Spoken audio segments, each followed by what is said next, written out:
Hi all, welcome to Raaonline. I'm Dr. Mithun Sundarraja Ravikumar, working in Apollo Greaves as a cardiothoracic surgeon. It's an honor to take a look back into the history of this amazing field of cardiac surgery. Definitely not an easy start for this field to even take off. Theodor Billroth, a German surgeon who is considered the father of modern surgery, has told in Vienna Medical Society in 1881 that no surgeon who wished to preserve the respect of his colleagues would ever attempt to suture a wound of the heart. And there was also no mention of cardiac surgery in Thorvald's classic text, The Century of the Surgeon. On 25 Feb 1996, India released the stamp to commemorate 100 years of cardiac surgery. The brochure issued by the Department of Post contains the following comments. Stephen Paget, a famous British surgeon, remarked in his textbook on surgery of the chest as late as in 1896 that surgery of the heart has probably reached the limit set by nature to all surgery.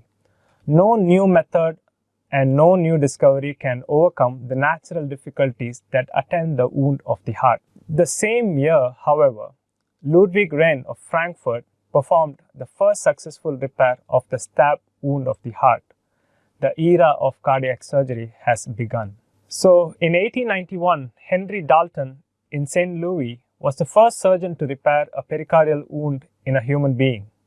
In 1893, a similar success story in Chicago by Daniel Hale Williams. In 1896, Ludwig Renn, the German surgeon, performed the landmark surgery, the first successful surgery of the heart. He repaired a stab wound to the right ventricle in September 7. The patient, Wilhelm Justus, was a 22-year-old gardener who had been discharged from the military because of an irregular heartbeat. He had described intricately on how the patient was deteriorating and for the first time opened the pericardium and saw the heart. By 1907, he collated a summary of 124 cases of cardiac wound repair carried out in Europe during the 1890s with a remarkable survival rate of 40%. In 1923, Elliot Carr Cutler and Samuel Levine performed the closed transventricular mitral commissurotomy with a tenotomy knife on a 12-year-old girl dying of rheumatic mitral stenosis at the Peter Bent Brigham Hospital. The patient survived and went on to die of pneumonia 4 years post-operatively.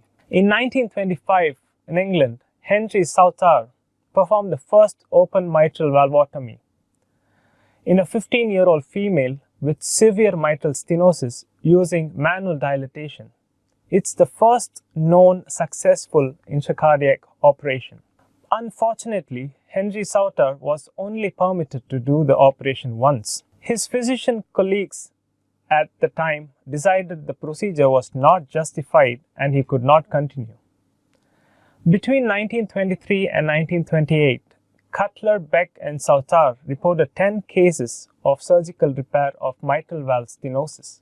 2 survived postoperatively, and out of that, only 1 showed clinical improvement. While much was learned, these dismal results led to almost 20 years of stagnation in the research of valve surgery. So procedures were abandoned until the mid-1940s.